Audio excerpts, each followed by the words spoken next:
ఓం శాంతి. ఈరోజు మురళి 26/26. మధురమైన పిల్లలారా, మీ వద్ద అవినాశి జ్ఞానరత్నాల అపారమైన ఖజానా ఉంది. మన దగ్గర ఏ ఖజానా ఉంది? అవినాశి జ్ఞానరత్నాల అపారమైన ఖజానా.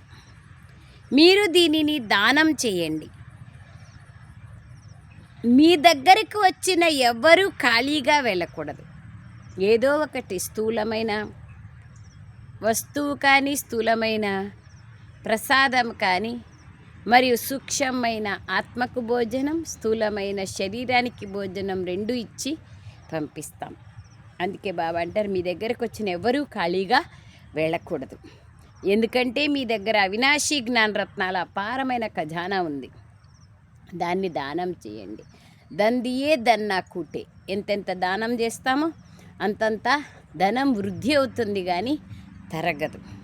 ప్రశ్న: సర్వ సంబంధాల శాక్రినైన బాబా తమ పిల్లలకు ఏ శ్రీమతాన్ని ఇస్తున్నారు? జవాబు: సర్వ సంబంధాల శాక్రిన్, సర్వ సంబంధాల సారం. జవాబు: మధురమైన పిల్లలారా, మీ బుద్ధియోగాన్ని అన్ని వైపుల నుండి తొలగించి నన్నొక్కడే స్మృతి చేస్తూ ఉండండి. ఏకైక ఉపాయం, ఏకైక సర్వ వేద శాస్త్రాల ఉపనిషత్తుల సారాంశం భగవద్గీత. భగవద్గీత యొక్క సారాంశం దేహము దైహిక ధర్మాలను వదిలి మిమ్మల్ని మీరు ఆత్మ అని తెలుసుకొని నన్నొక్కడే జ్ఞాపకం చేసుకోండి. అంతే, ఇంకా వేరే ఉపాయమే లేదు. అనేక శరణం నాస్తి త్వమేవ శరణం మమ. ఒక్క బాబా వైపుకే మన మనస్సు వెళ్ళాలి. ఇంకా ఏ దేహదారుల వైపు మన మనస్సు వెళ్ళకూడదు. ప్రపంచంలోని ఏ వస్తువు, మిత్ర సంబంధీకులు మొదలైన వారు ఎవ్వరూ గుర్తుకు రాకూడదు. పని తీసుకోవడానికి మాత్రమే కావాలి, కానీ ఇంకా మిగతా అన్నింటిలోనూ ఒక్క బాబా మినహా ఎవ్వరిపైన ప్రేమ అనేది ఉండకూడదు. అందరితోనూ సంబంధాన్ని ఉంచాలి. సంబంధ బాంధవ్యాలను నిర్వర్తించాలి, కార్యం చేసుకోవాలి. కాబట్టి కర్మక్షేత్రంలో ఉన్నాం కాబట్టి. ఎందుకంటే ఈ సమయంలో అందరూ దుఃఖం ఇచ్చేవారే. విశ్వానికి అధిపతులుగా అవ్వాలంటే తప్పకుండా 63 జన్మల లెక్కాచారాన్ని సమాప్తం చేసుకునేందుకు కష్టపడాలి. అన్నింటినీ మరచి అశరీరిగా కావాలి. అప్పుడు లెక్కాచారాలు సమాప్తమైపోతాయి. నేను సర్వ సంబంధాల శాక్రిని అని బాబా అంటున్నారు. అంటే సర్వ సంబంధాల ప్రేమను, సర్వ సంబంధాల ప్రాప్తిని ఇచ్చేవాడిని నేను అని బాబా చెప్తున్నారు. సో బాబా యొక్క సంబంధాల ప్రేమను అనుభవం చేస్తే మనకి ఇంకే దేహదారుల పైన వ్యామోహము లేదా సంకల్పం అనేది ఉండదు, ఉండడానికి కూడా వీల్లేదు. నేను సర్వ సంబంధాల శాక్రిని అంటున్నారు బాబా, ప్రాప్తినిచ్చేవాడిని. ఓం శాంతి. ఓం శాంతి. బాబా, మీరు ఎవరి స్మృతిలో కూర్చున్నారు అని బాబ్దాదా పిల్లలను ప్రశ్నిస్తున్నారు. శివబాబా స్మృతిలో అంటాం. ముక్త కంఠంతో శివబాబా స్మృతిలో కూర్చున్నాము అని పిల్లలు అనాలి. ఎవరి స్మృతిలో కూర్చున్నాము అంటే ఏం చెప్పాలి? అందరూ కలిసి గట్టిగా ముక్త కంఠంతో శివబాబా స్మృతిలో కూర్చున్నాము అని అనాలి. అన్నారా మీరు మనసులో? పిల్లలైన మీ సంబంధం అనగా ఆత్మల సంబంధం శివబాబాతో ఉంది. మీరు ఇతడి ద్వారా శివబాబాకు పిల్లలుగా అవుతారు. ఎందుకంటే బాబా ఇతడి ద్వారానే లభిస్తారు, బ్రహ్మ ద్వారా. ఇతడు మధ్యవర్తిగా పిలువబడతారు. మీకు ఈ మధ్యవర్తితో ఏ సంబంధము లేదు. ఇతడు కేవలం మధ్యవర్తి మాత్రమే. ఇచ్చిపుచ్చుకునే లెక్కాచారాలన్నీ బాబాతోనే ఉండాలి, కానీ ఇతడితో కాదు. ఇతడి ఇచ్చిపుచ్చుకోవడాలు కూడా బాబాతోనే ఉన్నాయి కదా, శివబాబాతో. ఆయనే కూడా బాబాతోనే తీసుకుంటా అన్నప్పుడు మనము బాబాతోనే డైరెక్ట్గా తీసుకోవాలి వయా బ్రహ్మ. బాబా నా సర్వస్వము మీదే అని ఇతడు కూడా ఆ తండ్రితోనే అన్నారేమీ ఇచ్చేశారు. ఇప్పుడు ఆత్మిక బుద్ధి కలిగి ఉండాలని మరియు ఆత్మలైన మనము ఇప్పుడు పరమపిత పరమాత్మ నుండి వారసత్వం తీసుకుంటున్నామని మీకు కూడా ఇప్పుడు నిశ్చయం కలిగింది. నంబర్ వారుగా మనస వాచ కర్మణ తనువు మనస్సు ధనాలతో మనం శివబాబాకు సహాయకులుగా అవుతాం. ఇదంతా శివబాబాకు అర్పించడం జరిగింది. ఈ విధంగా చెయ్యండి అని శివబాబా ఆజ్ఞనిస్తున్నారు. దీనినే శ్రీమతము అంటారు. ఎంత బాగా చెప్తున్నారు బాబా. నేను ఈ పాత శరీరంలోకి ప్రవేశిస్తానని స్వయంగా బాబా కూడా చెప్తున్నారు. ఇతడు కూడా పతితుడి నుండి పావనిగా అవుతున్నారు. ఈ మాటలు ఎవరన్నారు? శివబాబా అన్నారు. ఇతడు కూడా పావనంగా అవుతున్నాడు. ఇతడి లెక్కాచారాలు కూడా నాతోనే ఉన్నాయి. ఇతడితో ఎవరికి ఏ లెక్కాచారాలు లేవు బ్రహ్మబాబాతో. నిన్న కూడా బాబా ఎంత స్పష్టంగా చెప్పినారు. ఈయనని మీరు జ్ఞాపకమే చేసుకోకూడదు. అందుకే బాబా ఉన్నంత కాలంలో బాబా ఫోటో ఎక్కడా ఉండేది కాదు. బాబా శరీరం వదిలిన అవ్యక్తమైన తర్వాత ఫరిస్తా స్థితిని పొందిన తర్వాత బాబా సూక్ష్మవతంలో ఉన్నారని శివబాబా మనకు రహస్యం చెప్పిన తర్వాత బాబా మనకు సహాయం చేస్తున్నారు కాబట్టి, సకాష్నిస్తున్నారు కాబట్టి మనము బాబా యొక్క చిత్రాన్ని పెట్టుకొని బాబాలాగా కావాలనుకుంటున్నాం, కానీ బాబాని జ్ఞాపకం చేసుకోము. శివబాబానే జ్ఞాపకం చేసుకుంటాం. బాబా అంటున్నారు ఇతడితో ఏ లెక్కాచారాలు లేవు. మీరు శివబాబా కేరా బ్రహ్మ అని ఉత్తరం రాస్తారు, కానీ మాయ ఎటువంటిదంటే అది నిరంతరం స్మృతి చెయ్యనివ్వదు. బుద్ధియోగాన్ని గడియ గడియ తెంచేస్తూ ఉంటుంది. ఇదే పక్కా పురుషార్థంగా చేసినట్లయితే మిగిలినవన్నీ మర్చిపోతారు. శరీరాన్ని కూడా మర్చిపోతారు. ఈ శరీరం ఉంటుంది, కానీ ఆత్మకు ఈ వస్తువులన్నింటి నుండి విరక్తి కలుగుతుంది. ఈ స్థితిని తయారు చేసుకునేందుకు అభ్యాసం చేయాల్సి ఉంటుంది. అంత సహజంగా రాదు. అన్నింటి నుంచి వ్యామోహం తొలగిపోయేకి రకరకాలుగా విఘ్నాలు, పరిస్థితులు, కారణాలు ఏర్పడతాయి. మనుషులు కావచ్చు, వస్తువులు కావచ్చు, రోగాలు కావచ్చు, ఎన్నైనా వస్తాయి. అవన్నీ మన స్థితిని పరిపక్వం చేసుకునేందుకు, మన స్థితిని గట్టిగా చేసుకునేందుకు, మనకు అనుభవాన్ని పెంచేందుకు అని తెలుసుకొని ముందుకెళ్తూ పోవాలి. అంత సహజంగా వ్యామోహం పోదు. చేసినట్లయితే మిగిలినవన్నీ మర్చిపోతారు. శరీరాన్ని కూడా మర్చిపోతారు. ఎంత బాగా చెప్తున్నారు చూడండి బాబా. మాయ ఎటువంటిదంటే అది నిరంతరము స్మృతి చెయ్యనివ్వదు. బుద్ధియోగాన్ని గడియ గడియ తెంచేస్తూ ఉంటుంది. ఇదే పక్కా పురుషార్థంగా చేస్తే, బాబా స్మృతి చేసేదే పక్కా పురుషార్థంగా చేస్తూ పోతే మిగిలినవన్నీ మర్చిపోతారు. మిగిలినవన్నీ అంటే బాబా అంటున్నారు శరీరాన్ని కూడా మర్చిపోతారు. అంతే కదా. ఫస్ట్ శరీరాన్ని మర్చిపోతే ఇంక అన్నీ మర్చిపోయినట్లే. ఈ శరీరం ఉంటుంది, కానీ ఆత్మకు ఈ వస్తువులన్నింటి నుండి విరక్తి కలుగుతుంది. ఈ స్థితిని తయారు చేసుకునేందుకు అభ్యాసం కావాలి. చాలా కాలం నుండి ఎవరూ నా వాళ్ళు కాదు, అందరూ నా వాళ్ళే, ఏదీ నాది కాదు, అన్నీ నాదే, బాధ్యతని నిర్వర్తించడానికి బాబా ఇచ్చారు అని తెలుసుకొని బాధ్యతను నిభాయించాలి. కానీ సాక్షిగా చేసి చేపించేవారు బాబా అని ట్రస్టీగా ఉండాలి. అందరూ నా వాళ్ళే అని అందరితోనూ కార్యవ్యవహారంలో రావాలి. కానీ ఎవరు నా వాళ్ళు కాదు అని బుద్ధితో సదా తెలుసుకొని ఉండాలి. ఎవరిపైన వ్యామోహం అనేది, మోహ మమకారాలు, ప్రేమ బాంధవ్యాలు ఉండకూడదు. స్నేహం ఉండాలి, ప్రేమ ఉండాలి, ఈడుపులు ఉండకూడదు. ఈ స్థితిని తయారు చేసుకునేందుకు అభ్యాసం చేయాలి. చివరిలో మనం మన శరీరాన్ని కూడా స్మృతి చేయకూడదు. స్వయాన్ని అశరీరిగా భావిస్తూ తండ్రినైన నన్ను స్మృతి చెయ్యండి. నేను ఎల్లప్పుడూ అశరీరినే. శివబాబా ఎప్పుడుకి ఆయనకి శరీరం లేదు. మీరు కూడా అశరీరినే. పరంధామంలో ఉన్నప్పుడు మీరు పాత్రను అభినయించేందుకు ఇక్కడికి వచ్చారు. ఇప్పుడు మళ్ళీ మీరు పాత్రను అభినయించి వాపస్ ఇంటికి వెళ్ళాలి. ఇందులోనే శ్రమ ఉంది. విశ్వానికి యజమానులుగా అవ్వడం ఏమైనా చిన్న విషయమా? మనుషులే విశ్వానికి యజమానులుగా అవ్వగలరు. ఈ దేవతలు కూడా మనుషులే, కానీ వీరిని దైవీ గుణాలు కలిగిన మనుష్యులు అంటారు. లక్ష్మీనారాయణులు విశ్వానికి యజమానులుగా అయినారు. వారికి వారి పిల్లలు ఉంటారు. వారు మాత్రమే వారిని తల్లి తండ్రి అంటారు, లేదంటే ప్రజలు అంటారు. అంతే. ఈ రోజుల్లో మనుష్యులు అంధశ్రద్ధతో లక్ష్మీనారాయణులను కూడా త్వమేవ మాతాశ్చ పితా త్వమేవ అంటారు. తెలియక అందరికీ ఒకటే మంత్రమే. నిజానికి మహిమ శివబాబాది. దేవతలను సర్వగుణ సంపన్నులు అని మహిమ చేస్తారు. కానీ వారిని ఎందుకు పూజిస్తున్నారో ఎవ్వరికీ తెలీదు. నీవే తల్లివి తండ్రివి అని మీరు ఇప్పుడు దేవతలను మహిమ చెయ్యరు. ఎట్లా మహిమ చేస్తాము? ఒక్క బాబానే సర్వులకు తండ్రి, కానీ దేవతలు కాదు కదా. ఈ మహిమ నిరాకార పరంపిత పరమాత్మ అయిన శివబాబాది. వారి నుండే అపారమైన సుఖాలు లభిస్తాయి.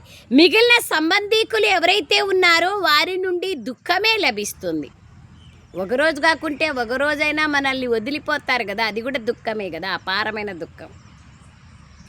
ఆధారంగా చేసుకొని ఒక్కసారిగా నిరాధారంగా చేస్తే దుఃఖమే కదా. మీరు ఒక సాక్రిన్ వంటి వారు. బాబా ఒక సాక్రిన్ వంటి వారు. వీరి నుండి సర్వ సంబంధాల రసానుభూతి కలుగుతుంది. కావున తండ్రి, చిన్నాన్న, పెద్దనాన్న మొదలైన వారందరి నుండి బుద్ధియోగాన్ని తొలగించి నన్నొక్కడనే స్మృతి చెయ్యండి. దుఃఖహర్త సుఖకర్త సర్వుల సద్గతి దాత కేవలం ఒక్క బాబాని.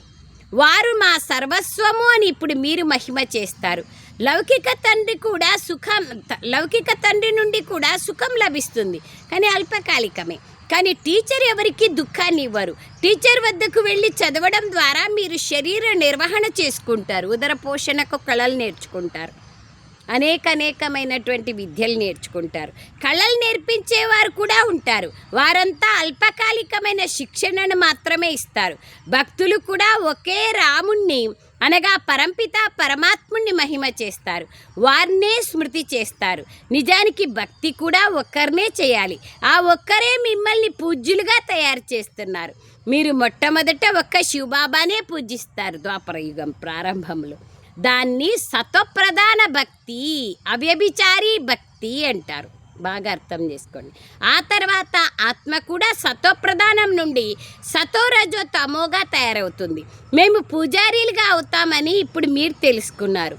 మీరు మొట్టమొదట ఒక్క శివుణ్ణే పూజిస్తారు, ద్వాదశ జ్యోతిర్లింగాల రూపంలో. ఆ తర్వాత కళలు తగ్గుతూ వస్తాయి. భక్తి కూడా సతోప్రధానం నుండి సతోరజో తమోగా అయిపోతుంది. మొత్తం డ్రామా అంతా మీపైనే తయారు చేయబడి ఉంది. మీరే పూజ్యులు, మీరే పూజారీలు. ఎవరైతే 84 జన్మలు పూర్తిగా తీసుకుంటారో వారిదే ఈ కథ అంతా. మీరు 84 జన్మలు ఎలా తీసుకున్నారో బాబా కూర్చొని మీకు అర్థం చేయిస్తున్నారు. ఈ లెక్కంతా వారిదే. ఎవరైతే మొట్టమొదట పూజ్య దేవీ దేవతలుగా అవుతారో వారే మళ్ళీ తిరిగి పూజారీలుగా అవుతారు. నేను కల్పకల్పము వచ్చి మిమ్మల్ని చదివిస్తాను అని బాబా చెప్తున్నారు. దాన్ని గుర్తుపెట్టుకుంటే కూడా చాలు. బాబా వచ్చి నాకు తండ్రి, టీచర్, సద్గురువు రూపంలో చదువు, పాలన మరియు శ్రీమతాన్ని ఇస్తున్నారు. నేను ఈశ్వరీయ విద్యార్థిని అనేది గుర్తున్నా కూడా చాలా ఖుషి ఉంటుంది. నాకన్నా అదృష్టశాలీలు ఎవ్వరు లేరు అనేది గుర్తుకొస్తుంది.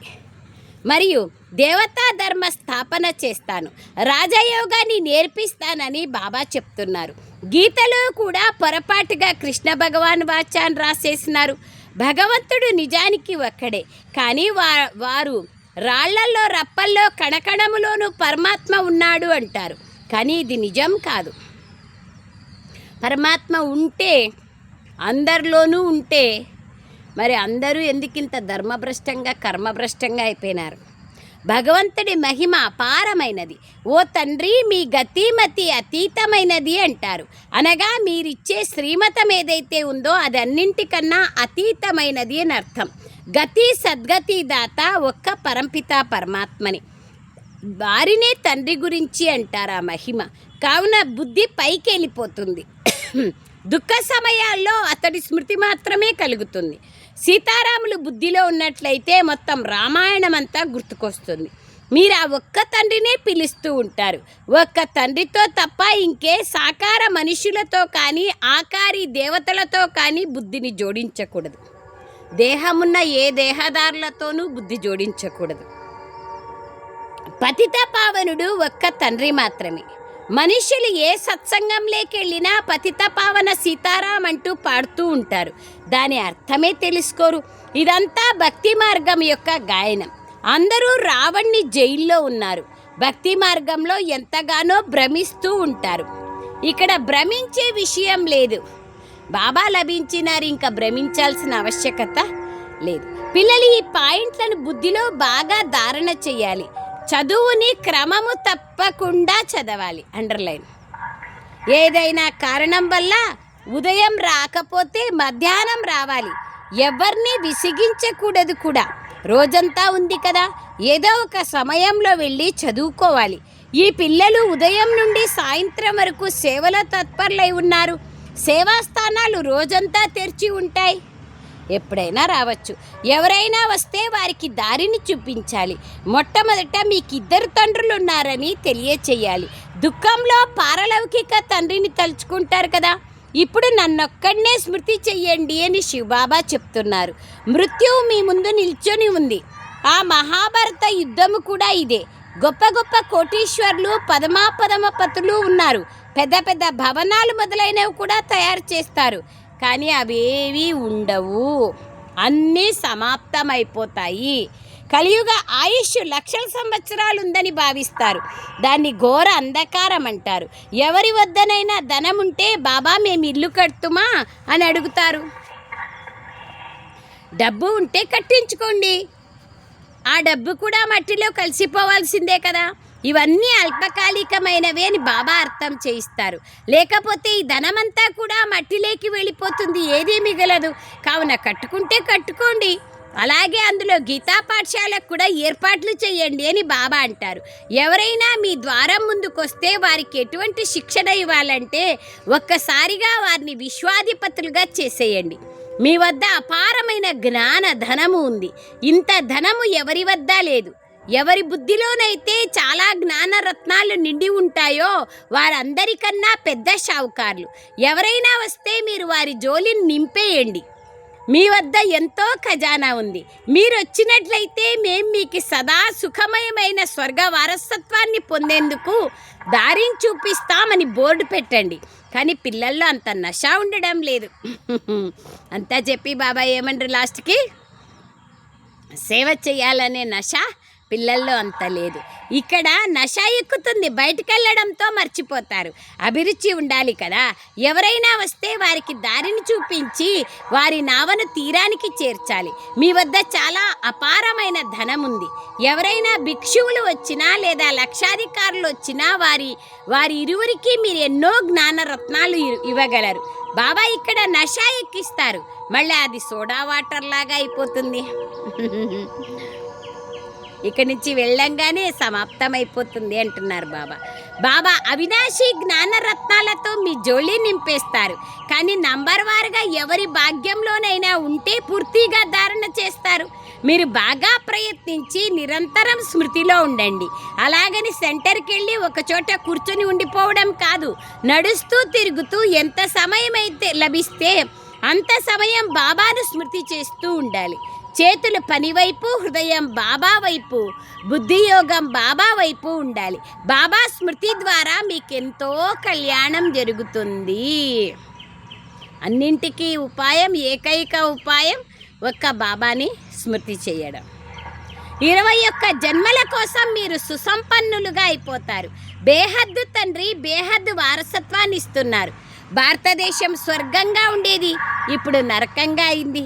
ఇప్పుడు మీరు నన్ను స్మృతి చేస్తే ఆత్మ సతోప్రధానంగా అయిపోతుంది. బాబాను స్మృతి చేసినట్లయితే ఆ నష కూడా ఎక్కుతుంది. మన వంటి ధనవంతులు ఈ సృష్టిలో ఇంకెవ్వరూ లేరు. అవినాశి జ్ఞానరత్నాల ధనము మన దగ్గర ఉంది. ఎవరు లాక్కోలేరు, ఎవరు దోచుకొని పోలేరు. బాబాయే గుర్తుండకపోతే ధనం ఎక్కడి నుండి వస్తుంది, జ్ఞానం ఎక్కడ గుర్తుంటుంది? స్వర్గంలో పిల్లలైన మీకు అపారమైన సుఖం లభిస్తుంది. శాస్త్రాలలో ఎన్నో కథలను రాశారు. రాజు రాముడే, ప్రజలు రాముడే, ధర్మ ఉపకారం ఉండేది అని మహిమ చేస్తారు. యథా రాజా రాణి తథా ప్రజ. మళ్ళీ రాముని సీత దొంగలించబడింది అంటారు. సో అప్పుడు అనేక రకాలుగా అబద్ధాలు చెప్పినట్లే కదా. కోతుల సేనం తీసుకున్నాడు అంటారు. రాముని భార్యకే రక్షణ లేకపోతే ప్రజలకేం రక్షిస్తారాయన? ఇవన్నీ ఆలోచించే విషయాలు కదా. ఇంతకు ముందు మీరు కూడా అలా చదివేవారు, కానీ మీకు ఏం అర్థం చేసుకునేవారు కాదు. ఇప్పుడు మీకు ఎంత బాగా అన్నీ అర్థమవుతాయి, ఎంత అద్భుతమైన విషయాలను రాయడం జరిగింది. నేను ప్రకృతి ఆధారాన్ని తీసుకోవాల్సి వస్తుంది. బాబా చెప్తున్నారు, ప్రకృతి అంటే పంచతత్వాల శరీరాన్ని నేను ఆధారంగా తీసుకోవాల్సి వస్తుంది. మీకు చదివించాలా, ఇవన్నీ అర్థం చేయించాలా అంటే. త్రిమూర్తిలో కూడా బ్రహ్మ విష్ణు శంకర్లను చూపిస్తారు, కానీ విష్ణువు ఎవరో, అతడు ఎక్కడ ఉంటాడో ఏమీ అర్థం చేసుకోరు. విష్ణువు ఎక్కడున్నారు? లక్ష్మీనారాయణ కంబైండ్ స్వరూపమే మహావిష్ణువు కదా.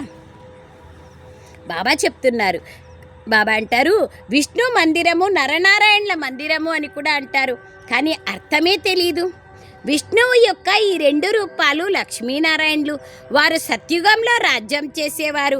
ఇప్పుడు మీరు మనుష్యుల నుండి దేవతలుగా తయారవుతున్నారు. ఎవరైనా వస్తే వీరు బ్రహ్మకుమారి కుమారులు అని చెప్పండి. కావున ప్రజాపిత బ్రహ్మ అందరికీ తండ్రి అవుతాడు. ఎంతో లెక్కలేనంత మంది ప్రజలున్నారు. ఆ పేరైతే విన్నారు కదా. భగవంతుడు బ్రహ్మ ద్వారా బ్రాహ్మణులను రచించారు. తండ్రి తప్పకుండా పిల్లలకు వారసత్వాన్ని ఇస్తారు కదా. వారి పిల్లలైన మిమ్మల్ని విశ్వాధిపతులుగా తయారు చేస్తున్నారు. వారసత్వం ఇచ్చి విశ్వాధిపతులుగా తయారు చేస్తున్నారు. ఒక ఊరికి, ఒక రాష్ట్రానికి, ఒక దేశానికి కాదు, విశ్వానికి అధిపతులుగా. మీరు శివబాబా నుండి వారసత్వాన్ని పొందుతున్నారు. ఒకరు లౌకిక తండ్రి, మరొకరు పారలౌకిక తండ్రి. ఇప్పుడు మీకు ఈ బ్రహ్మ అలౌకిక తండ్రి లభించారు. ఇతడు ఒక వజ్రాల వ్యాపారిగా ఉండేవాడు. అప్పుడు ఇతడికి ఏమీ తెలీదు. ఇతడి అనేక జన్మల అంతిమ జన్మలోని అంతిమ సమయంలో నేను ఇతడిలోకి ప్రవేశిస్తాను. శివబాబా చెప్తున్నారు. వానప్రస్థులుగా అయ్యే ఆచారం కూడా భారతదేశంలోనే ఉంది. 60 సంవత్సరాల తర్వాత గురువు వద్దకు వెళ్ళేవాళ్ళు. ఇప్పుడు అట్లా లేదులేండి. ఒకప్పుడు ఉండేది, ఇప్పుడు లేదు.